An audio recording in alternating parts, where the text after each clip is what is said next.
Okay. Hi. Yeah, right. Okay, did everyone get their bladders happening? Is everyone relaxed and comfy and happy and all good? Good. Good. I'm glad everyone came tonight. You guys like Selby, huh? Cubby was really rocking. Yeah. Because a lot of times, he and I do shows together, and a lot of people, never got a chance to hear him before, so he gets to be a new experience for people, and it only gets better. You should go see him anytime he does a show, because it gets better and better and better. Anyway, I just got back from Australia a couple of days ago, and I wanted to read you a couple of things about jet lag and insomnia and the nausea involved with it. I got this notebook I carry around in my backpack, and whenever I'm sitting at the airport, the bus station, the train station, or in the bus, the plane, the train, the boat, hovercraft, whatever, broomstick, whatever I'm riding on, I write in this book, and this one is called "It's Ugly." I don't know where I got that sticker from. It's from something, but anyway, because it is ugly. So here's something from it. Welcome to the wild world of exhaustion. I'm at Los Angeles International Airport, my new home. I was here Friday afternoon coming back from Europe. Now I'm going to New Jersey. Soon I'll be on my way to Australia. What's that from New York? 20 hours? That will truly be an adventure in exhaustion. Haven't slept much in the last few days. Sleep is for lightweights. Well, okay, maybe not, but at this point, it's the only thing that's keeping my eyes open. Great things happen. I don't remember the cab ride this morning. I don't remember the shit I said to that girl from MTV last night. No, wait, I do. I remember telling her that Gail, the manager, was a drug addict and couldn't be trusted around kids. I told her that my roommate was a kleptomaniac, and that we ate off the floor at restaurants, that we both were vying for the affection of the same man, and that I could fit Berkeley co-eds in my trunk with the aid of a chainsaw. Nice girl. Right now, in my headphones at mind-shearing volume, is the song Rock Lobster by the B-52s. I'm reading many meanings into this rock masterpiece. Perhaps the greatest moment in rock and roll is not occupied by some turgid fuck in a leather colostomy bag. It could very well be Fred Schneider uttering, "Boys in bikinis, girls on surfboards." When that guy yells, "Let's rock!" It's as good as when Gene Vincent does it.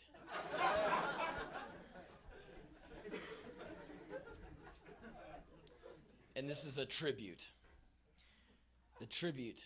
to the Trenton, New Jersey train station. Times are changing. Seems you can't depend on anyone's anything anymore.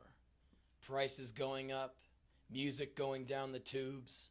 Who can you trust besides yourself and Madonna? The first 6 Black Sabbath albums and me. Right. The human animal needs something to tie into. A constant. Southland Corporation? Shot to hell. Wait. Don't lose it. Don't go running into the night in a panic. Don't freak out. And please, don't put that henna shit in your hair. There is a place I know where you can go and get that feeling of stability and security. And that place is the Trenton, New Jersey train station. They provide rail service for Amtrak, Jersey Transit, and SEPTA, which is the Southeastern Pennsylvania Transit Authority. Here at the Trenton train station, there will always be a man loaded down with garbage bags filled with who knows what, staggering around the men's room muttering in a strange language. There will always be drug dealers working right next to the cops. There will always be a man in the parking lot swearing he just lost his wallet. I could go on about the constants, but I'd much rather talk about the frequent and spectacular highlights that grace the halls of this port of souls. Women on crack, fist fighting. The police smirking and taking bets. Youths handcuffed, led roughly down the hall to a waiting paddy wagon. A child abandoned on track 4. Look, don't sit there and get manipulated by MTV. Come to Trenton and get manipulated by some real pros. Here's another one. New adventures unfolding every minute around here. On an airplane, 2.5 hours into at least an 18 to 22-hour flight to Auckland, New Zealand. The plane is packed full. A real cast on this one. Check me out. The flight attendant, Mary. Her hands are filthy. Nails chipped. A man asks her for a glass of water. She replies, "Oh, I'll see if I can make you some." I craned my neck to watch her make water. She poured it out of a pitcher and put a few ice cubes in it. She returned it to the man and said, "Please wait a few minutes. The ice has to cool the water down." The man in front of me has a small circular bandage behind his left ear. A hunting accident?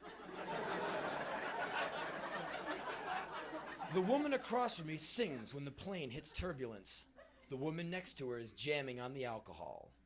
The young killer Marine ahead of me crossed himself as we were taking off. Yes, son, God loves Marines. That's why he blows them into little pieces all the time. Life is a whirl. And this is like about 15 hours later. The reptiles are really coming out of the rug now. Just got off the plane a few minutes ago. 4-hour layover in Honolulu. Nice out tonight. Never been here before. Moist and hot out. Nearly a full moon. Last leg was hellish. Steel Magnolias was on. I kept dozing off and waking up to see Sally Fields. If that's not torture, I don't know what is. The movie before was that one where John Travolta is taking care of some infant that has Bruce Willis doing voiceovers. Terrifying. My brain is melting down. I started thinking of going to Disneyland and making all those guys in the animal costumes change heads. Sure, duck body, mouse head. Warp those brats early on, I say. Hey, let me fly that plane. Here's this thing from this town, Coolangatta, which we played a little while ago. Tonight we're playing in Coolangatta. There's a dress code. I'm sure no one in the band can meet its standards. I wonder if you're not allowed to eat off the floor or puke on the carpet. I know you're not allowed to wear tank tops. On the wall, a sign says, Fanny's Bar, home of the original world-famous Fanny Juice, $2. I don't think you're allowed to wear short pants in this place. These are people who eat their own shit. And they make a dress code? Go figure.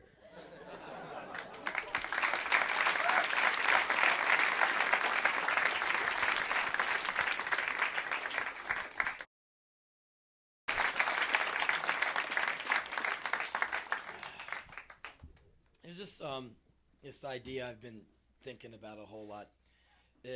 I spend a lot of my time, my waking hours, under the spell of ignorance. Ignorance is like one of my ignorance and depression is like my operating modes. Either I'm like or I'm like so. And much ignorance is due to misunderstanding, where someone says one thing and it's taken as another thing, or someone does something and I just wanted to tell you a couple of instances of misunderstanding that I went through that maybe you all might get a kick out of or identify with. A few months ago, I was going through the New York Times in New Jersey. I'm just like reading through it, and I see this picture of this man standing in what looks like a hallway, and he's got his hands up around his head like this, like,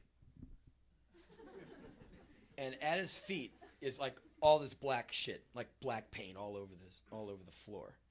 And so I go, oh, this looks kind of weird. So I read the article, and the article, here's what the article is about. The man in the picture is the father of a boy. The black shit on the floor is the boy's blood. Okay. Now, the day before the picture was taken, his son, this 20-year-old boy, was running around the house with 2 knives, going, I'm going to kill myself, I'm going to kill myself. He's got these 2 knives pointed at his chest. Dad doesn't know what to do, so he calls the cops. The cops, 2 officers come to the scene.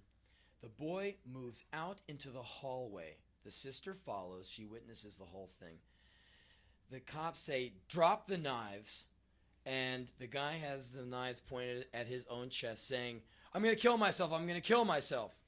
The cops take out their mace the kid in the face.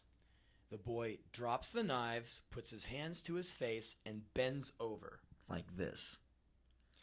From a distance of 5 feet away, the police officers took out their service revolvers, and between 2 officers, 11 shots were fired. 9 of them hit the boy's body.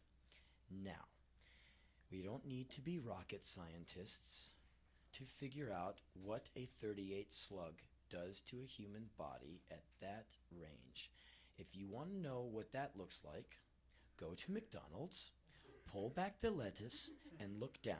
That's what it looks like. So, you've got a young, skinny boy with 9 bullets in his ass. Oh, you're not going to believe this part. He died. So you figure, at some point, these policemen are going to have to answer to some authority. And I was just trying to think what that would be like. The courtroom scene, I could see the judge. All right, you 2 guys, what's all this shooting business? And I can see these cops like, well, why? Why are you so mad? Well, you shot a guy 9 times from a distance of 5 feet. He had his hands over his face, and he was under the influence of mace, and you shot him 9 times. Yeah, well, Your Honor, you weren't there. You don't know what happened. We were doing the right thing. He had these knives, and he said he wanted to kill himself, and our duty is to protect and serve. And if he tried to stab himself with those knives, he might just injure himself and not kill himself. And shucks, we got these big-ass guns you gave us, and we figured we would just, blow his ass away, and that's how we would be serving him, because he wanted to die. And so rather than just run the risk of a mere injury, taking up the city's dollars to put him in the hospital, we offed him. Can we go now? They probably just misunderstood. They probably thought that they were doing the guy a favor. I want to die. All right. Bang, bang, bang, bang, bang, bang, bang. There. How's that? Okay. Here's another instance of misunderstanding where no one dies. Okay. About 2 months ago, something like that, I'm in Zagreb, Yugoslavia, doing this show with the band. And we load into it's a university room, on the campus there. It's Zagreb U or whatever. I've been hanging out at ZU, So we load in, and there's no PA on stage. And it's kind of late, and you're going, where's the PA? The sound system. I go up to the promoter. Where's the PA system? Is it coming? Oh, yes, it will be here soon. I go, good, because it's getting kind of late, and you're going to need a few hours to set it up, right? Oh, no, it will not take long. Okay, I've heard that one before, and that usually means something bad's going to happen. Sometimes you do these shows where oh, yeah, the PA will be here any minute, and it comes in the trunk of a car. You're like, oh, no. Anyway, the guy with the PA walks in. He walks right by me. You're the PA guy? Yes. I go, where's the PA? Right here. He pulls out these 2 little boxes. Puts one down here. Walks over, puts another one down there. That's the sound system. Yes. Okay. Do you have any monitors? Monitors? Yeah. So the band can hear what they're doing. And this is the mark of the shitty promoter. Oh, bands never ask for them. Lie! Yeah, we had ZZ Top here. They didn't ask for them. I believe you. You got a Brooklyn Bridge handy I can buy? So I'm like, okay, I'm trying to be, nice and sporting about everything, Okay, no monitors, no sound problems. Hey, fellas, there's no monitor, so no monitor problems. Yay, shorter sound check. Okay, I go to the promoter. I'm just trying to be positive. And I go up to the promoter, I say, how about some drinks for the band? Because we're going to be some sweating rock and roll animals up here tonight. And the guy goes, yes, what do you want? I said, how about some water? Some water. He goes, okay, I will go get some. I go, great. He goes away, looking at the PA. And he comes back a while later with a glass of water. I go, okay, that's fine. It's pretty clear. Okay, good. Can you get us like 60 more of these? No. Okay, I'll just put this over here so no one knocks it over by accident. Fellas, don't all sip it at once. We got to make it last. Do you have anything else we can drink? Like maybe some Cokes? Coca-Cola. Yeah. Yes, I'll go get some. Comes back a while later with a single bottle. Here it is. I'm like, okay, I'll put this down next to the water, just so we know where all the liquid refreshment is. We can have it in one place to avoid confusion. Put it down. Very good. So a little while later, we're rocking out, having a great old time. Place is packed. Everyone's hopping and bopping and popping, doing the rock and roll thing, and we're playing away and having a great time there. No sound system, no problems. Don't even need a microphone. Just scream over it. Anyway, we're playing away, and this big thing of spit flies through the air and lands on my chest. This big one. And it's going down my chest. And, man, getting spat on is really gross. I mean, I don't know what you all do for a living. I hope it doesn't entail the occasional big thing of spit on your body, because it's really depressing. So this big thing is going down my chest, and I'm looking at all the little food bits in there. Oh, yeah. It's so big I can just pick it off and just kind of. What do I do with this now? And it's like, okay, someone out there is a real asshole. Okay, so now I can't play 160% like I wanted, because I got to keep one eye open for spit person. Because you never know. It could be spit, and then it could be that bottle, They have to go wait in line, get a bottle, come back, and bean you in the head with it. But you don't know. You only have to get cacked in the head once, and that's all it takes to bum you out forever. So anyway, I'm going, okay, I got one eye open.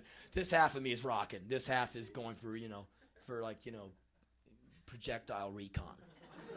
So I'm half rock animal, half recon mission. So I'm like doing it as good as I can, and I see a spit thing flying, and it hits me again. I see the general direction. I go, okay. I see the vicinity of the perpetrator, and it hits me again. And I look down, that same telltale food pattern in the spit. I go, okay, I think we've got the same guy. And so I'm kind of like aiming myself over here, just so I can look. And wad number 3 comes. I see it, and I see the person who does it, and I see him because I see his lips pulling back as the gob is flying, and I dodge it, and I go, okay, and I check this guy out. It's a male. He has a mohawk haircut, and you've seen them before. Usually it goes down the center of the head to the back. This guy, his started here, kind of went over here, zigged up here, zagged down there, and kind of ended in this kind of furry patch down on the side of his neck. And I don't know, at first I thought perhaps he's just being kind of roguish, like wearing a hat to the side, kind of having my mo on the side, kind of like, or perhaps the guy was on airplane glue when he went for it, I don't know. So I have my perpetrator, and I'm like, okay, fine. And we're playing away, and we're just doing all the normal songs we do in the set. And we hit one song in the set where all of a sudden everyone in the whole place knows it. I don't know why. I think it was rock woman, send me to hell tonight. I think that was the one. And it's a pretty basic lyric. I mean, I don't even we don't really write lyrics. We just kind of go rock, and grunt a lot. And people seem to like it. I don't know. But, so I think it's like rock woman, tonight, and so everyone was singing the tonight part. I go like, rock woman, and everyone's going, tonight, and we're having a great time singing back and forth there. So I see Spitman edging towards the front of the stage. He's coming closer because he wants to sing tonight with the rest of us down here in front.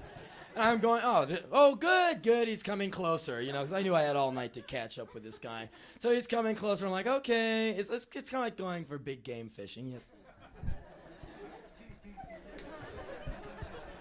Yep, come here, come on, punker, come on. Flash the mic, to get them excited. There you go. Look, you can sing into this. Come on, punker. We're all one, unity. Come on. Right? Well, yeah. You sleep in my hotel, I'll sleep in your squat. Come on, punker. He comes up nice and close. We're coming to that chorus. Okay, all you other guys, get out of the way. It's me and Mohawk Man. Okay, here you go. Here's your big chance. Open your mouth and sing, and pow! I fucking smoked his ass. He went down. Spit on me. So anyway, Mohawk Man goes down, gets back up, mouth all covered with blood. Gives me this look like, hey man, what'd you do that for? And then goes back to dancing. And I go, this guy's got a lot of spirit. So after this show, we're loading out the equipment out to the van, and there's Mohawk Man standing next to the van. I go, hey, asshole, good to see you again. What, you want some more? Come on, let's go out in the middle of the street. I'll kick your fucking ass right now. Come on, all your friends are here. They can watch you get decimated by me. It'll be fun. Come on, let's do it. Wait for what? You waiting for a bus? Come on, I'm going to kick your ass. Come on, let's go in the street light so your girlfriend can see this. Come on. Wait, I am not fighting you. That's a drag, so I'm going to fight you. Wait. Why did you hit on me? Because you spat on me, you fucking dick. Fuck you. I am punk rock. I play in band. When we like music, we spit on each other. You are my favorite singer. I wait 4 years to see you. I sing your texts at our band practices. You are my favorite singer and you hit me. Why did you hit me? I love you and you hit me. And all of a sudden I go from like, yeah. I am 29 years old. I'm sorry.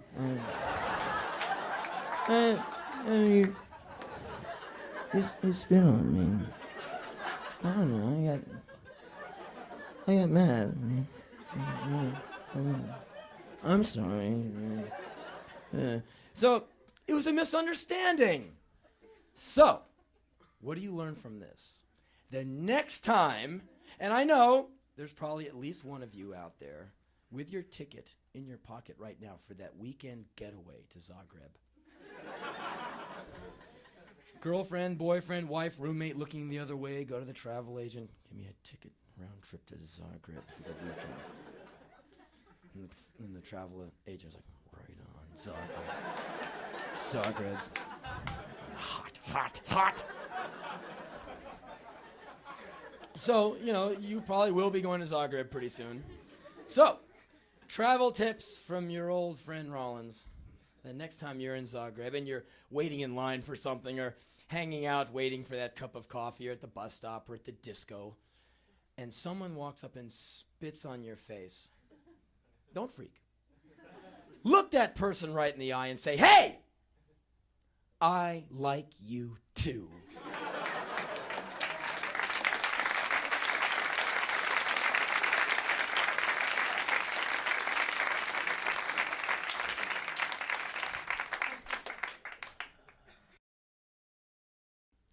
I'm I'm glad you're sitting. This is really fucked up. This is a story, and the story is called I Wish Someone Had Told Me.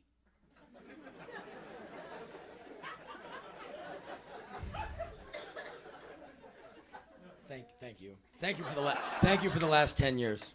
And thank you for the next 10 years. Okay. Just a little history. I went to this all-boys school, 6th grade, 7th grade, 8th, 9th, 10th, 11th, 12th grade. The first few years of this, I was strung out on Ritalin, which is a drug. Have a headache, you take aspirin. Have a child who is like crawling on the ceiling, you give him Ritalin. I mean, they're just finding out what Ritalin does to people now, because everyone is now my age going out and like shooting people in the head. So, but back in the old days, they would just go, oh, your child thinks he's Ted Nugent. Here, give him one of these. That'll calm him right down. And what Ritalin does, Ritalin gets you so hyped that you just shut off. It's like a wheel on a race car going so fast it looks like it's barely moving. So you're like, wah, wah, wah, and they give you the Ritalin, you're like, wah, and you're like, are speeding like a jet, and you are a total robot.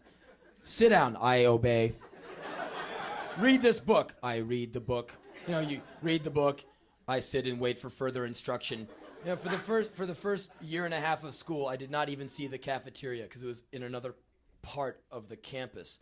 I didn't go because I was not hungry. I sat in study hall and just would grind my teeth, eating the dictionary. I wait for 5th period. I was just like out of it.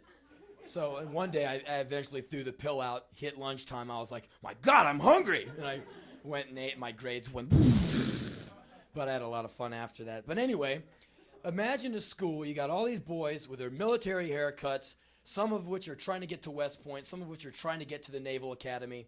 It's a school for like undisciplined youth. If you have a problem child, he's crazy, he's violent, he's an asshole, cheats on his tests, send him to this school and they'll fix his little wagon. So I'm in the school with a bunch of fuck-ups.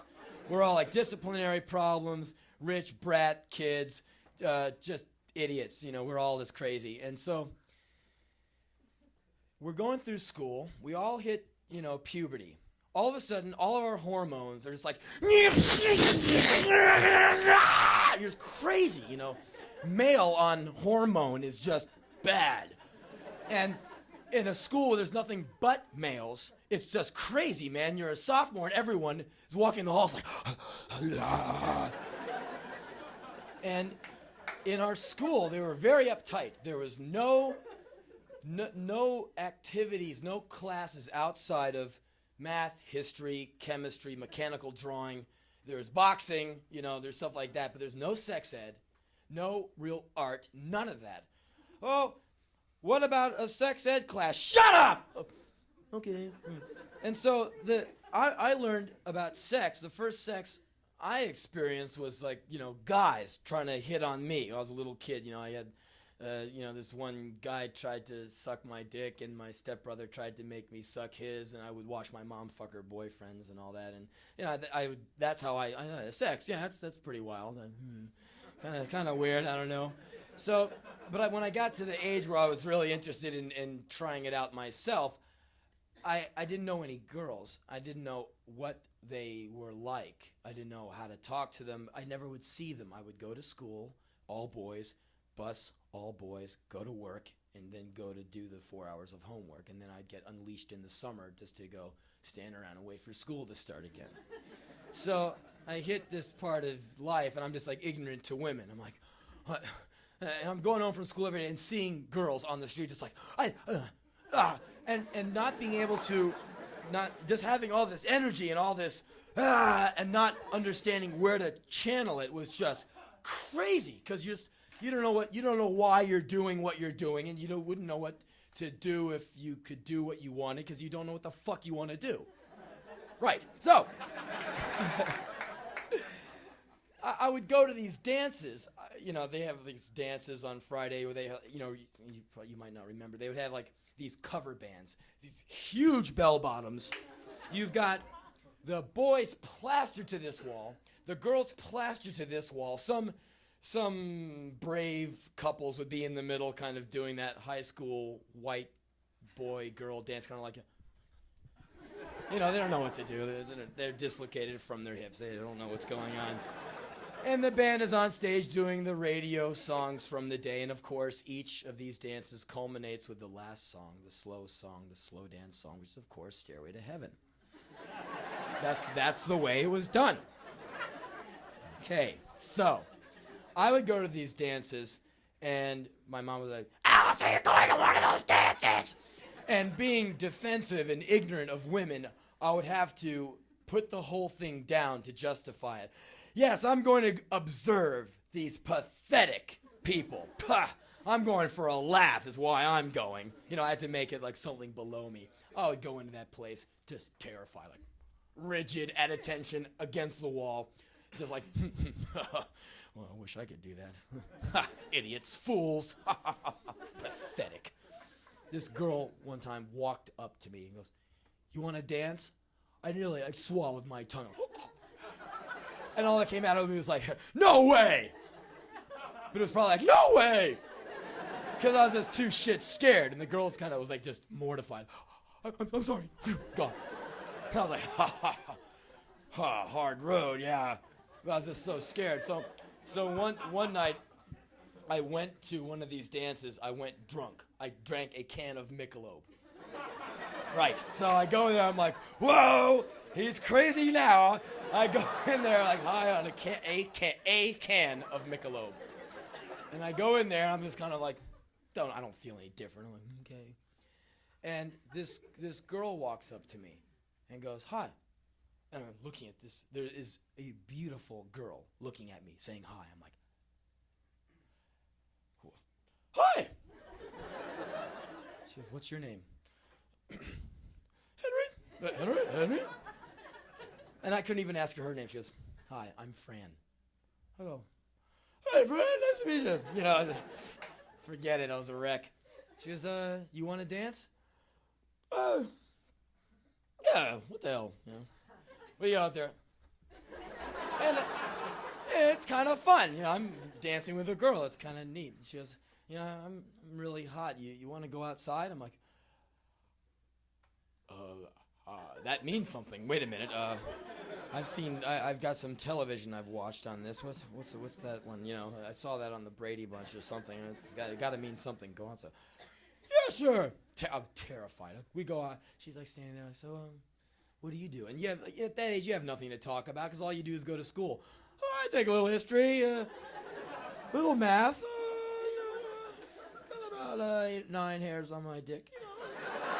You have nothing to say. So, what do you do?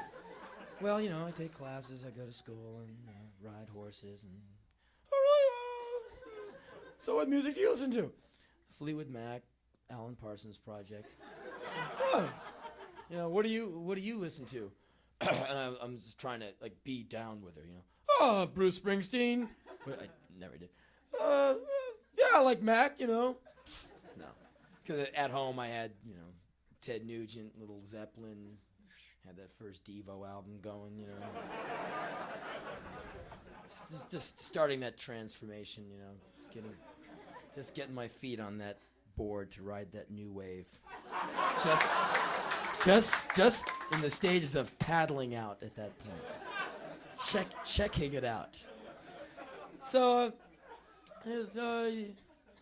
you want to go in and dance some more? I go like, yeah, sure. I'm feeling kind of loose with this girl now. We've exchanged names, and she's really nice, and she's really beautiful. And so we're dancing, and we get to the stairway, the slow dance, and put my arms around her. She puts her arms around me, and we do the slow dance. That thing. And before I know it, this girl just kisses me. I'm like, because I've never really kissed a girl. And, within 0.2 seconds, I'm an expert on kissing. And the song is over. We're still standing there. And we crab walk outside, our mouths attached. Outside, spittle running down our necks. And I'm like, wow. And finally pulled apart by the referee, and something happened. A bus was coming at us or something, and you want to go out sometime? And then she goes, yeah, sure. Here's my number. Why don't you call me tomorrow and let's go out next weekend? I'm like, really? She's like, yeah. I'm like, wow. A girl kissed me. I have a date, a phone number. Fuck, life is beginning. This is gonna be great. I couldn't believe it. I'd made contact with a girl. She was pretty. She likes me. I have kissed a girl. I float home. I'm like, wow, this is great, man. Fucking A, I'm happening. I go to school that Monday like, you're gonna have a different dip in your hip, because you've been around a little huskier now. So, word gets around that the school freak, hey, Devo, heard you got a date. Yes, that's right, I do. And I cannot wait for the next time this school has one of those dances so I can bring this girl and just fuck these guys up, because they're always like, you snake freak. I had all these snakes. What do you do? Go home on the weekend and play with your snakes? Ah! And if I really mouthed off, one of them would just crush my skull. I just go, yes, I go home and play with my snakes. What the fuck do? You take Quaaludes and wreck your Trans Am, you dick. I couldn't say that. I just had to yeah, I play with snakes. Anyway, so we start going out on these dates, and when you just kind of start out, the sex is very it's step oriented, and you scam it out. Okay, this Friday we go for to cup the breast. Okay. No, I can't do it. No, you can't. No, go for it. Okay. No.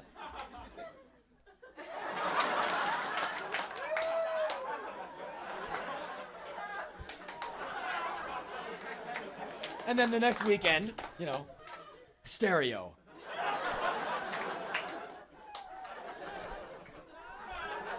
Yeah, and you go, first base, second base, left field, and you go. Okay, so months go by. Me and this girl are just sailing down the road there, and we're getting more advanced and everything. And she goes away for this Christmas vacation, and she comes back all tan and just looking all extra super gorgeous and everything. And we go out on this date. My mom is out on a date. She's gone. We go to my mom's house. I'm in my room. All of a sudden, our clothes are off, and we're in my bed. I cannot believe what is happening. There is a nude girl in my bed. She is tan. She is beautiful. She wants me. She's like, okay, I guess this is it. I'm like, the Immortal Frank Booth. This is it. I'm like, wow. Okay, I know where it goes. I'm ready. And so there she is, and there I am, and I kind of new at this. I've never done it before, and I'm like, okay. I look down at my dick. My dick is like this. And I started, men, the fellows will agree, you can talk to your dick. You have a two-way, you have this conversation, it's total mental chess. And I'm come on. Let's do it. I don't know, I'm scared. It's cool, man. She's touched it before. It's no big deal. We're just going to go in and out and in and out. And then it'll probably be over by then. And please, just get some blood down there. Let's get happening. I don't know. I don't think I can pull it off. I want to take a rain check. I want to go back. I want to watch the films again. I don't hurry me. Go. No, I'm sorry, man. I just can't do it. I look at Fran. I love you. She looks at me, just a very nice girl. She goes, okay.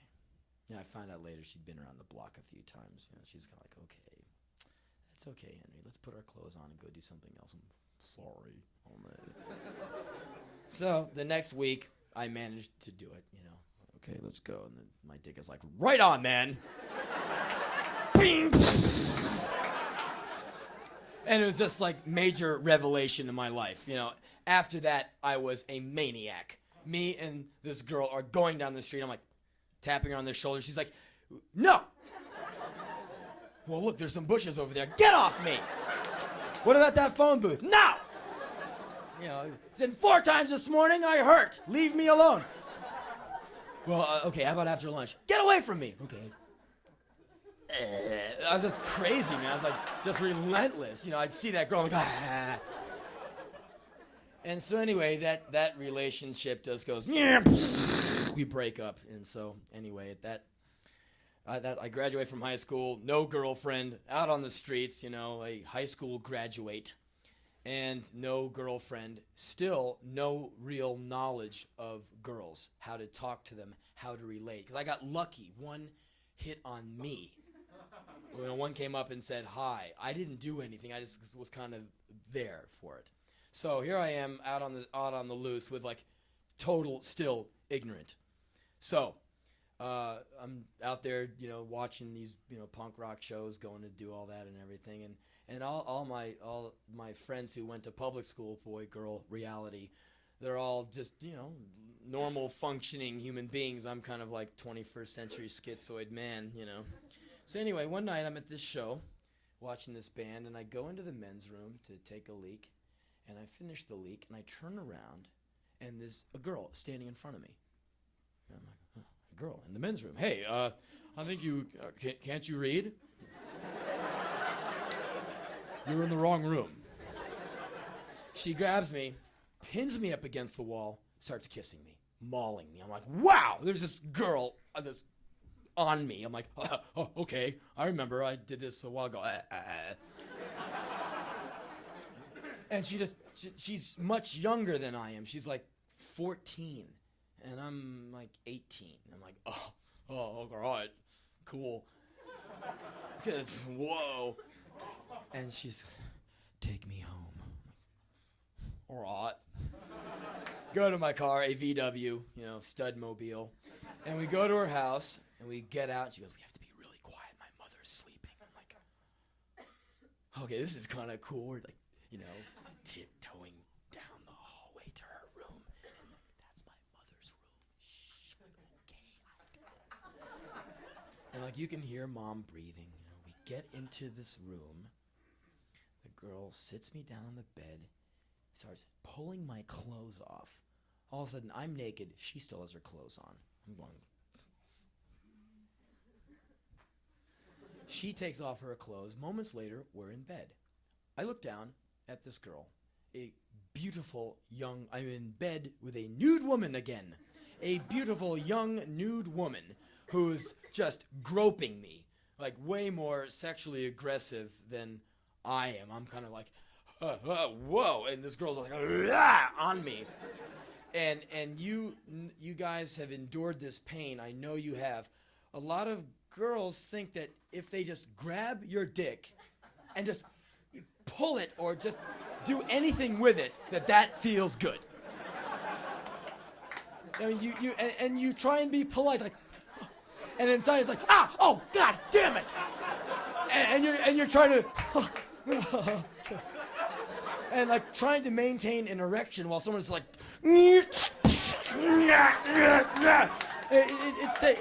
because girls don't have one. They don't know that shit hurts, you know.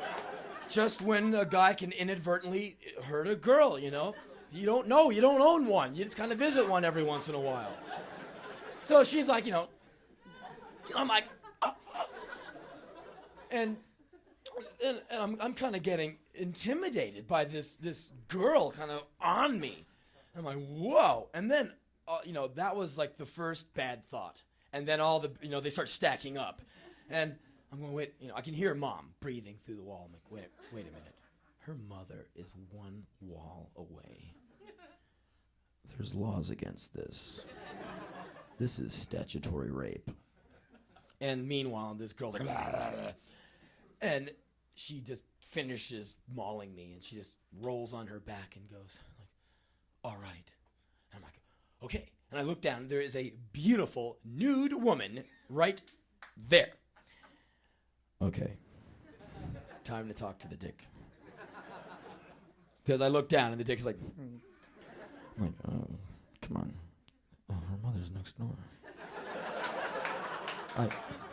I can hear her breathing. I know you can hear her breathing. We'll just be really quiet and we'll just get in there and just get to work. What do you say?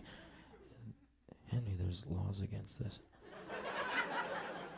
Fuck the law. This is rock and roll. I'm scared, man. She hurt me. I mean, I'm hurting. I think she cut me. Would you inspect me? I think I'm cut. We'll check later. Would you just call down some sturdy red blood cells and just get going? I don't know, man. I don't think I can make the gig. Please make the gig. Please. No, I'm sorry, man. I can't do it. I don't know. I'll check you later. She looks at me. Well? I look down at my dick. I have to tell sex lie number 1. Boy, I sure am tired. Boy, kind of roll away from her. You know, fall asleep in 0.1 second.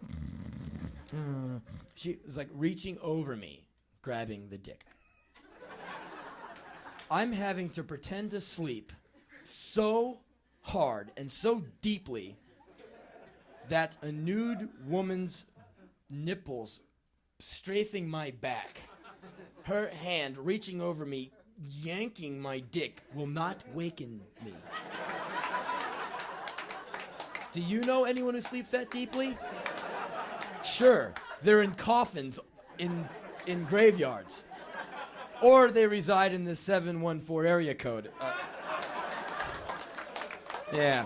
Anyway, I'm just like faking it big time, and the more she's grabbing me, the more I'm snoring. And like I'm sleeping hard and completely. I'm out. Finally, I hear this go like, fuck. She rolls over and just, I don't know what she did, went to sleep or anything. I pretended to be asleep, like. And then I heard her finally like kind of breathing regularly, and I go, okay, I'll just get out of here. And I get my clothes on. She wakes up, she's bye. I'm like, bye. And I tiptoe out of the house. They have this dog. The dog starts barking. I'm like, oh shit. And I've never been in this house before. I'm like trying to get around this shit, get out the door. I gotta unlock the door. And I'm like, whoa. Get down, power up the VW, I'm out of there. Driving back to my mom's place where my bed is, thinking to myself, fuck, man, you couldn't do it. There's a word for that. Dude, you're impotent. Oh, no. Fuck. So I get home, I wake up the next day, my mom, where were you? I was, out, And then my mom tells me that it's time for me to leave. Get out of my house. Oh, okay. And I said, well, can I leave like in a few days so I can pack up my stuff? Give me your key. I gave her the key to the apartment. Out. If you want your stuff, you can set up an appointment with me as an adult. All right. So I grab some shit and I leave. I'm working at this ice cream store, living in the back of my car, saving rent money to get an apartment, to start a life as a, young independent man out there. And I got no place to shower, no place to shave. So after the night shift finishes at the ice cream store, everyone leaves. I got the keys. I nude up, jump in the work sink, this square sink, like this, grab the water thing, and I'm soaping down with like lemony pledge. Or joy or whatever this shit is. Like, it's great. You can wash it on your, wash your hair, wash your body, everything, wash your clothes with it. I'm just like all-purpose guy, hosing myself down and hoping no cop is going to make a night move. I can see the flashlight coming in. What are you doing? There's a maniac inside bathing. So I was just kind of halfway cleaning myself, and then I'd go out, dry off with like 80 paper towels. and go out to my VW and like curl up in the fetal position and get like 20 or 30 minutes of sleep. And I started looking really ragged out, and my clothes started really stinking, and my boss was going, "What the fuck is your problem? You smell like a garbage can. You're a shift manager. What am I paying you for? What the fuck are you doing?" I'm like, "I don't have a place to live yet. I'm bohemian." So there's this girl in our closely knit punk rock scene, really intense girl. She has the black leather, the severe makeup, the black hair, black everything, lots of earrings and nose rings, and apparently she's a pretty rough character, and everyone kind of goes, "Oh, there's that girl, whoa," the handcuff belt and everything, and all that kind of, SM kick. And she comes into my ice cream store one day, and she walks in, and I'm like, "Oh, it's her, whoa. Don't hit me now." And she goes, "Here, you don't have a place to stay." I'm like, "Yeah, I'm living in my car." She's like, "Well, look, I got an apartment. If you want to stay there for a few days, get some real food until you find a place to live, I'll give you my address. You can come by." And I'm thinking, oh my, with this girl? Well, I don't want to know where she lives. Fuck, probably in hell or something. So, but I say, I look at the facts. I got no place to live, and my boss is giving me shit, and it would be nice to sleep in a house and not fear, some weirdness in the night. It makes you sleep really lightly when you think you could get invaded by a cop or a car thief or whatever the fuck. So I go, "Yeah, okay, give me your address. I'll show up there tonight." So I go over there, and I, eat some food. I go to a laundromat. I wash my clothes, and it's pretty cool to be in an air-conditioned place in the summer. I'm like, "Yeah, this is great." Watching a little TV. And it comes, late. She goes, "Okay, well, I'm going to go to bed. Come on." I'm like, "Well, I'm just going to watch TV for another, probably 10, 12 hours. So you go on." She goes, "Well, look, I got a king-size bed in my room. There's plenty of room for you." I'm like, beds? Oh, never use them. Bad for my back. Hey, it's some nice pile you got. I'll just sleep here on the floor. Just give me a blanket and a pillow. I'll just curl right up in front of the TV. She's like, "I got a lot of room in my bed. Look at all this room on this floor. How about that rug?" Because I don't want to get in a bed with this girl. So she goes, "All right." Throws me the pillow, throws me the blanket. I curl up and go to sleep. In the middle of the night, I'm woken up. Why am I awake? Because there is a nude woman on top of me, her breasts punching me in my face. I look up. It's her. It's sex time. She has decided it's sex time. I'm looking up. There's a woman on all fours over me. Reaches down, starts working the dick. It really hurts. She's got rings on her fingers, and they're cutting. And I don't know. I don't understand the reality that if you're not attracted to a female, nothing will happen. I figure if you're naked with a female, some force comes over you, boing, and you're supposed to just be able to go. So I'm going, gotta do a show, gotta rock. Come on, hey, wake up. And the dick is like this, getting cut. I know. Okay, she's a little scary. Let's just go in there. Let's play the game that we know we can play. Let's do the work that we know we need to do the work, like a football team. You guys are really great. Well, we're doing a job that we know we have to do, and it's a job we can do, and it's a job we're going to do, and I think we're just going to do that job, and we should have a good day out there because everyone's going to do their job. Back to you, Brian. I'm like, okay, let's just go in there and just do that biological function, and we're out of there. And the dick just says, "Fuck you. I'm not into this. If I could go the other way and go inside and hide from this woman, I would." So I have to invent some reason why my dick is just limp. And I'm just I'm pinned on my back.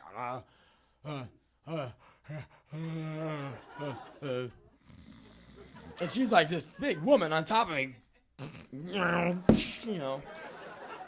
Can't do anything. Oh boy, I'm really cutting that wood now. And so finally she just goes gets up and goes into her room, and The next day, she says, I think it'd be better if you just took off. I'm like, oh, you're right. So I had a day off that day, get my shit, and I leave. And in my mind, I'm a wreck. I can't function. 2 women in a row. I cannot satisfy. So I drive around in my car all day, my mind thinking. I went to a Roy Rogers hamburger place, whipped out some paper, and with a pencil, I wrote down a complete case history of both days prior, everything that happened prior to the non-event event. What I ate, what I listened to, who I saw, where I was, what I spent, where I spent it, trying to find similarities, we're going to track down this thing. Why can't I get a hard on with these women? Again, I felt horrible. Where can I go with my problem? What if I went to Mom? Hi, Mom, can I come in? All right, come in. Mom, I need to talk to you about something. What? Don't ask me for money. No, I don't want any money. I tried to be with 2 girls recently, and I couldn't get an erection. Oh, so I suppose you want me to help you? You're disgusting. Who the fuck do you think you are, Jim Morrison? Get out of here!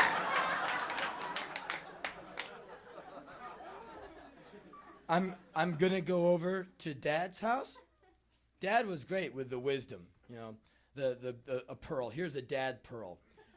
Don't grow your hair too long. People will think you're a faggot. Another awesome one.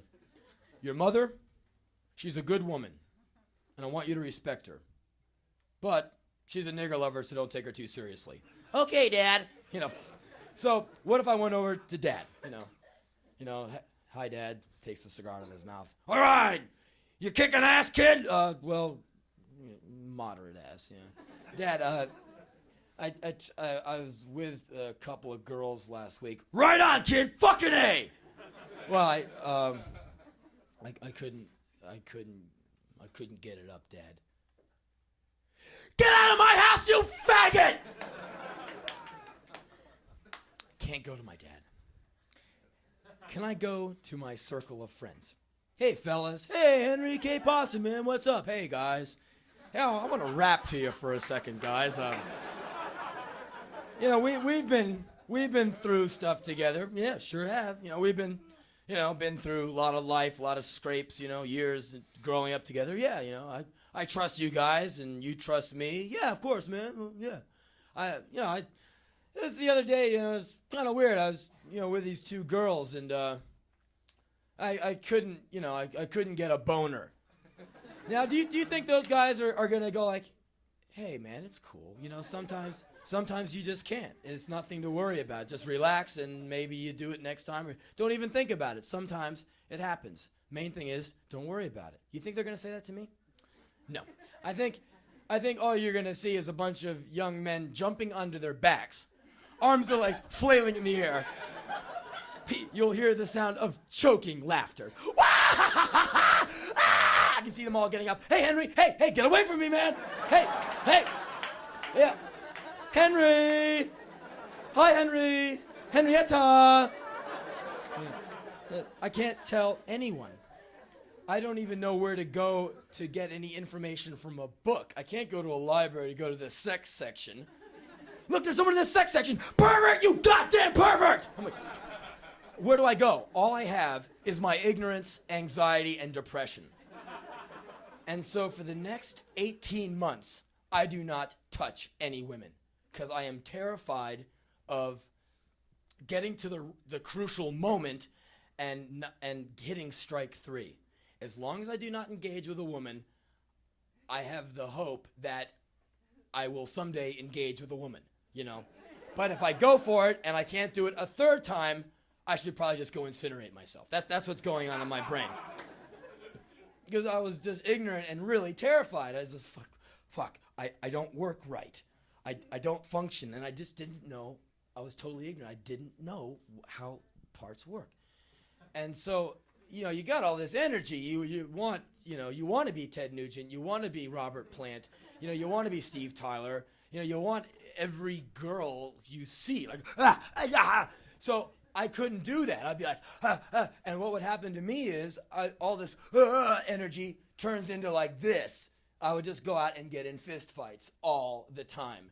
Saturday night, instead of getting a hard-on, my hand would turn into a fist, and I would go out to some show looking for some other frustrated asshole to punch heads with. And there's always, you want trouble? Go somewhere. There's always someone looking for the same thing.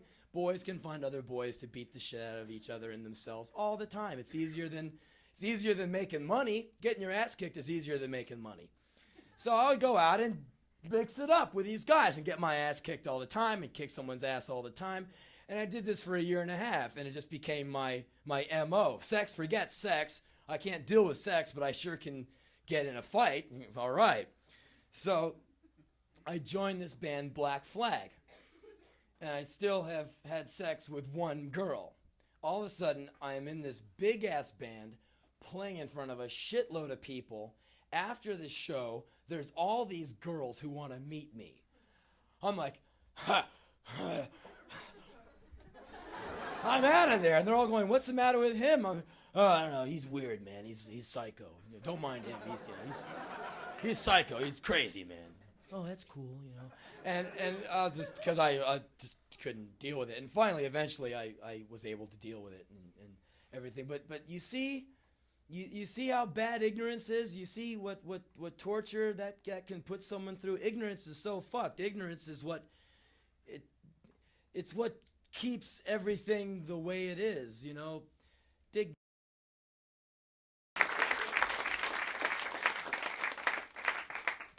Here's a travel story. It's a tip for travelers. This is a tip for travelers young and old, whether you're going to Virginia or Venezuela, Lynchburg or Lisbon.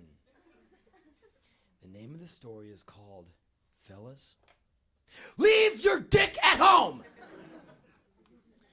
Years ago, my mom, I used to live with Mom, back when Mom was a dish-throwing, wine-drinking, chain-smoking, Mia Farrow clone. She was insane, man. This anorexic, crazy, cursing demon woman. I never wanted you. Just crazy, man. Throwing shit, just like, I'm like, God, man, you had me? I'm going to have your tendencies when I get older? Shit. Take me back. Anyway, she is into art and painting and literature and classical music and all this wonderful stuff. And she's, reads art books, everything on churches, paintings, frescoes, statues, sunken ships. I mean, she's like book mania. So she studies Greece for 3 years. She knows Greece. She knows more about Greece than Greeks, man. She just got it down. Every fucking island, everything. She books this vacation so she can go to Greece and go to see, Pompeii, Mykonos, Santorini, Crete, everything. So she's gonna go and she's so excited. I'm going to Greece. I'm going to Greece and you're going to summer camp. Okay. One time she went to Mexico to go see the pyramids or something. I came home from school one day, no mom. Next day, no mom. I figured, she's out with one of her boyfriends. Day later, no mom. Like a week later, I get a postcard from like Zuoxanatl cotton or some shit. Like, I'm in Mexico. I'm like, fuck, all right. Thanks for telling me. I thought she went to the circus. It bummed me out. Oh, that means you'll be coming back. I can't have this whole place for myself anymore. I thought you just fucked off and died and left it to me. Oh, well, okay. So anyway, the camp thing blew out, and she had no choice but to take me. She was so pissed off because my dad wouldn't take me. I don't want the kid. It's your kid, Iris. Take the kid to Greece. Kid, watch out. There's a lot of fags over there. Thanks, Dad. Gotcha.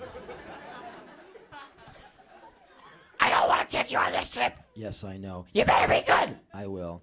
We're going to be seeing a lot of statues. Yes, I know. So anyway, 6 weeks, 4 weeks in Greece, it was like is great. But once you've seen one fucking pillar that some guy with a toga hung out with, at that age, at 4th grade, you've seen everything in one day. You're like, fuck, man, let me do something else. Anyway, we're all on this bus going from city to city with all these old codgers. There's like 50 old codgers. My mom, me, this really burly young Greek bus driver guy, and his fiance, who was like the tour host, and she was really nice. So we're going town to town, hiking like, oh, come on, everyone, hurry up now. We have only 10 seconds to see this lump of dirt that, some guy left here 80 zillion years ago. I'm like, and everyone's like, oh, okay. And like, people from the Midwest, like I said, you get on these tours and all of a sudden everyone looks like a Devo video. Everyone gets really mutated. So I'm on these people, like, large glandular, gross, colostomy bags, big butts all padding around these islands, I was going like, fuck, what a group of misfits. And they all love me, buying me cookies and crackers and candy at all the bus stops and everything. So anyway, we get to this one fucking town. I forget the town. And today's mission is to go up a mountain and look at like a piece of pottery that some asshole dropped on the way back from the liquor store in like 400 BC or some shit. I'm like, oh, give me a break. Come on, only 4 miles up the hill to see the broken ashtray. Okay. And then we'll take a photo of it, turn around, and drive for 8 more hours to go look at a pillar. Oh, boy! And I'm out of my fucking mind. And my mom's like, I read about this pillar and I read about the ashtray. So just be good and goddamn it, we'll get a picture of it. Okay, great. So we get to the town and, okay, time to hike up the mountain. I say, fuck it. I'm going to stay down here by the bus. Because there's all these lizards running around. I was having fun catching lizards. I didn't want to go up the hill and look at a fucking ashtray. So I'll wait here. Don't do anything. I won't. Don't break anything. I won't. Don't steal anything. I won't. Try and kill yourself while I'm away. I'll think about it. Mom, the codgers, the bus driver, and the lovely tour lady leave up the hill to go look at the ashtray. I'm hanging around looking for lizards, playing in the dirt, bored out of my skull, wishing I was at summer camp playing with gimp and yarn and getting poison ivy. Off in the distance, there is what looks like a box van, like a UPS truck or a laundry truck, newspaper truck, one of those. There's a truck. Big fucking deal. The door opens. This big, ugly, fat, hairy dude gets out and goes, I'm up for a little fun. Kind of an adventurous guy. I'm on tour. I walk over there. I go, yeah? He whips out a pack of gum. What's the big rule, everybody? Don't take candy from strangers. You've got that one embedded in your head. And I reached out my hand to say, sorry, I don't take candy from strangers. He took my hand that was going, no, no, no, grabbed it, pulls me into the truck, slides the door halfway shut. The guy was a magician. In like 0.5 seconds, my pants and underwear were on by my ankles. And this guy is trying to pull my hairless, tiny little dick towards his mouth. It's like, he's pulling my ass towards his big, hairy face. I'm like, ah! There's this guy sitting on like some pile of garbage, like, ah! And here I am about to be consumed by like someone who doesn't really attract me all that much. And I was going, ah! Ah! Like, it's terrifying to have some big guy. I mean, I wasn't used to men trying to go down on me, no. So I'm just like, ah, ah! This guy has his hands on me, and I'm just trying to wriggle free. I'm just freaking out. So finally, I just twist away from him, and I got my pants. It's kind of silly. I got my pants down here, and I go out of the truck like, ah! And the door opens. I fall like a sack of potatoes out of the truck, and I'm on there. I pull my shit up, and I just kind of go staggering away from the truck. He doesn't come out. And I just stand there like, just crazy, I was like really terrified. And like when you're young and you cry at a birthday party and you try and cover it up, like when you lose the game, and you're like,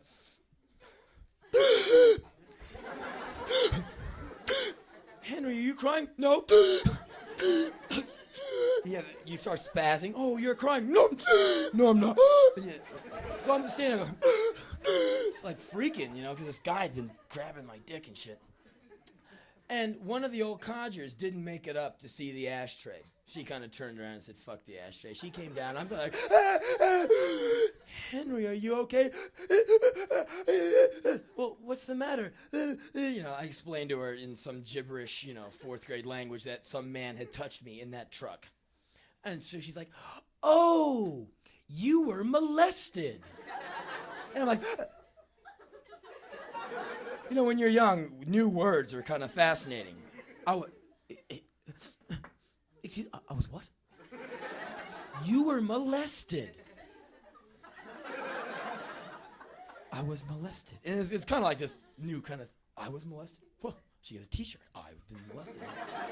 All of a sudden this new big multi-syllable word pertained to me. A new present. I've been molested. I was into it. Ha! I've been molested. I was still pretty upset, but I picked up a new word. I've been molested. I've been molested. I can say it and be real. I've been molested. I just start repeating it. I've been molested. I've been molested. Well, when you're molested, the first thing you should do is tell your mother.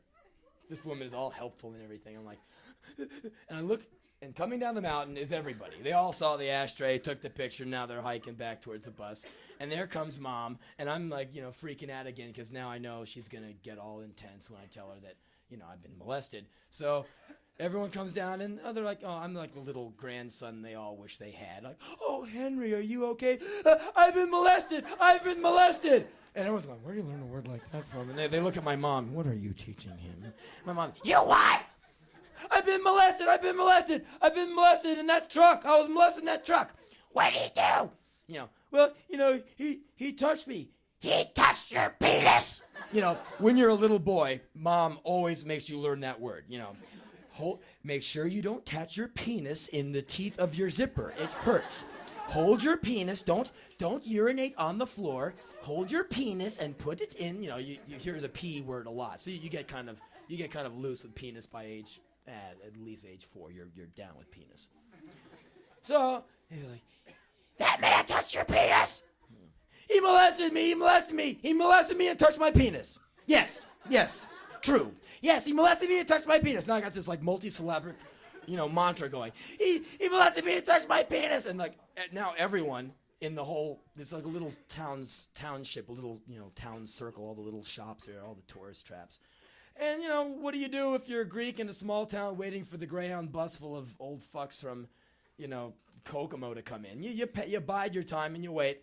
Or you look at the crazy little white boy shrieking at the top of his lungs. Everyone is coming out of their stores and they're all mingling with the old codgers. And in the middle of the circle is me and my mom screaming at me, hitting me. You got molested, whack, yes! He touched your penis, whack, yes! Go tell the tour guide and the bus driver, say, I've been molested, a man touched my penis. I'm like, okay. And I go up to Michelle, the bus driver, like, I've been molested, a man touched my penis. And she goes up to the bus driver, fiance, boyfriend of hers, this fucking hellish guy. Greek. He just looks at me and goes like, oh, happened to me too, Goes over to this truck, pulls this dude out of the truck, proceeds to beat the shit out of this man in front of everyone. Just like head into dirt. Just like, you filthy penis toucher, you molester. And I didn't get any kind of pleasure from it watching the guy. I mean, I was going, God, what a big pain in the ass I am, Here we come to this town, all of a sudden, I'm the center of this attention. My mom's going to kick the shit out of me whenever we get to a dark corner. This guy is beating the shit out of this other guy. The whole town is watching me. All these old grannies are spitting their denture grip spit in my face. Oh, Henry, oh, you poor little bitch. And I'm going, God, this sucks. This guy's getting his ass beat. I'm some fucking molested victim. I'm going to get my ass kicked by my mom. I was way more scared than Mom than the big Greek guy wanted to suck my dick. And it was hellish. So he beats the shit out of this, this Greek boy lover. And we all get on the bus and we leave. And my mom took me to the hotel room we were staying in that night and just paddled the fuck out of me. And like, don't ever take any first dates. I didn't. Whack, shut up. I shouldn't take you anywhere. I should send you to the boys' home. So, fellas, leave your dick at home. There you go. Now, You don't have to clap or anything. Just, it's okay. Now, wouldn't that be nice? This is kind of a ploy to the men. Wouldn't it be nice if you could go through life just at certain times, like you have a tape deck at home and the tape is playing, you put it on pause? Wouldn't it be nice if you could put your dick on pause? Put your dick on pause and put all the thoughts and all the shit and all the time you take thinking about your dick. You and your dick. Here's me and my dick. I mean, it's your life. Here's me, here's my dick. This is the story of my life, you know. As much you can be into your dick or not into your dick. If you're a guy, you're married to your dick. I mean, it's just the way it is. What if you could like leave your dick at home and go out and just be a human being for a day? Wouldn't it be great? Say if you're heterosexual, all these blazing women walk down the street, you can just look at them and go, sure, yeah, human beings. Wow, life. Wouldn't that be nice? Sure, you know. The reality is the girls walk by and you're like, you just go crazy, go on the beach. It's fucking hellish. It's so fucked, and it gets worse as you get older. You think you're older and more mature now. Ha ha ha. I've mastered my dick. I don't lose my mind over women like I used to, and some girl walks by. Ha ha. It's fucking making a pathetic fool out of yourself. It'd be really great if you could just leave it at home. Like take it out like a computer component. Like, leave it on the mantle. Whew, God. God damn, it would sure be wonderful.